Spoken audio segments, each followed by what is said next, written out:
Hello guys, welcome back to our channel. और आ चुके हैं हम एक और नई वीडियो के साथ। तो आज की वीडियो में हम बात करेंगे महाभारत के बारे में। जी हाँ दोस्तों, महाभारत में भगवान श्री कृष्ण ने क्यों किया था अपने ही भाई का वध। जी हाँ दोस्तों, ऐसा क्यों किया भगवान श्री कृष्ण ने और क्यों वह बने उसकी मौत का कारण।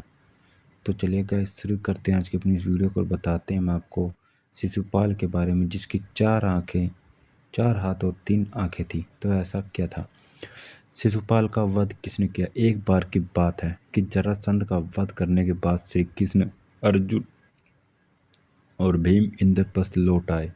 तब धर्मराज युधिष्ठिर ने राजसूय यज्ञ की तैयारी करवा दी। उस यज्ञ के ऋतिज आचार्य थे।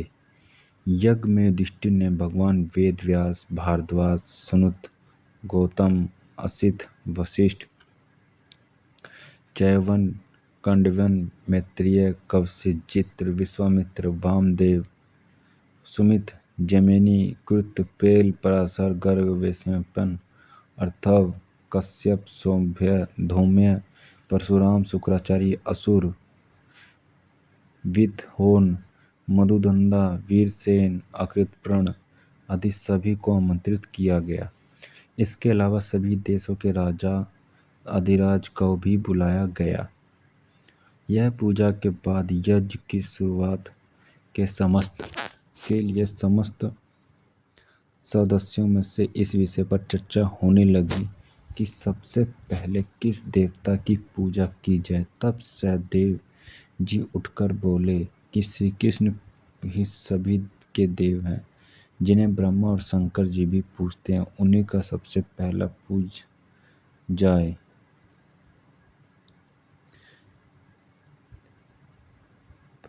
पांडु पुत्र सहदेव के वचन सुनकर सभी ने उनके कथन की प्रशंसा की।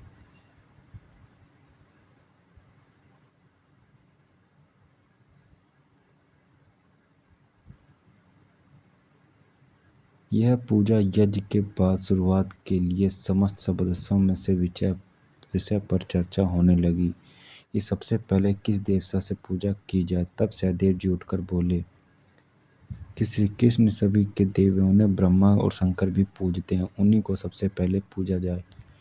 पांडु पुत्र सहदेव के वचन सुनकर सभी के कथन की प्रशंसा की। भीष्म पितामह ने स्वयं अनुमोदन करते हुए सहदेव को समर्थन किया। तब धर्मराज युधिष्ठिर ने शास्त्र अथवा विधि से भगवान श्री कृष्ण को पूजन आरंभ किया।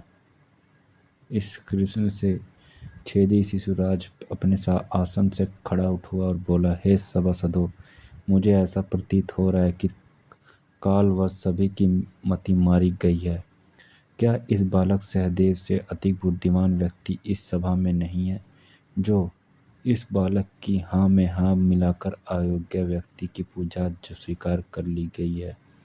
इस व्यक्ति कृष्ण से आयु, बल तथा बुद्धि में कोई विकार में बड़ा नहीं,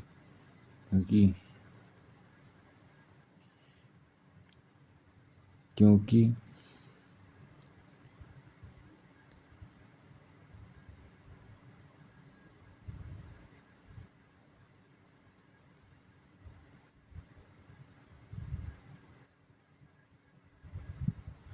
कौवा हवी शस्त्र में ला सकता, क्या गिदड़ सिंह का भाग प्राप्त कर सकता है। ना कोई कुल है, ना जाति, ना ही इसका कोई कण।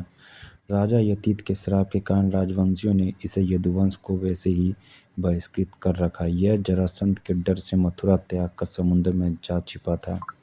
भला यह किस प्रकार अंग पूज पाने का अधिकार है। इस प्रकार शिशुपाल श्री कृष्ण को अपमानित कर कर गाली देने लगा।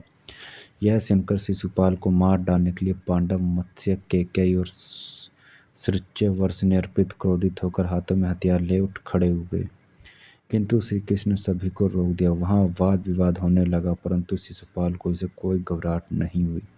कृष्ण ने सभी को शांत करते यज्ञ करने के शुरू करने को कहा, किंतु शिशुपाल को इससे कोई भी फर्क नहीं पड़ा। उसने फिर से श्री कृष्ण को ललकारते हुए गाली दी कि तब तो श्री कृष्ण ने गुजरते हुए कहा, बस शिशुपाल, मैंने तेरे एक एक अपशब्दों की क्षमा करने की प्रतिज्ञा की थी, इसलिए अब तेरे प्राण बच रहे हैं। अब तक 100 पूरे हो चुके हैं। अब तुम लोग खुद को बचा सकने की सक्षम हो तो शांत होकर यहाँ से चले जाओ या चुप हो पे बैठ जाओ, इसी में तुम्हारी भलाई। लेकिन शिशुपाल पर श्री कृष्ण की चेतावनी का कोई असर नहीं हुआ। अंत उसने काल के वश में होकर अपनी तलवार निकालते हुए श्री कृष्ण को फिर से गाली दी। शिशुपाल के मुख से अपशब्द के निकलते ही श्री कृष्ण ने अपना सुदर्शन चक्र निकाल दिया और पलक झपकते ही शिशुपाल का सर कटकर जमीन पर गिर पड़ा। उसके शरीर से एक ज्योति निकलकर भगवान श्री कृष्ण के भीतर समा गई।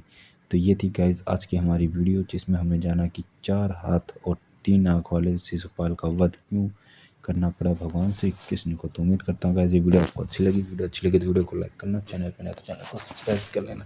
तो मिलते हैं नेक्स्ट वीडियो में।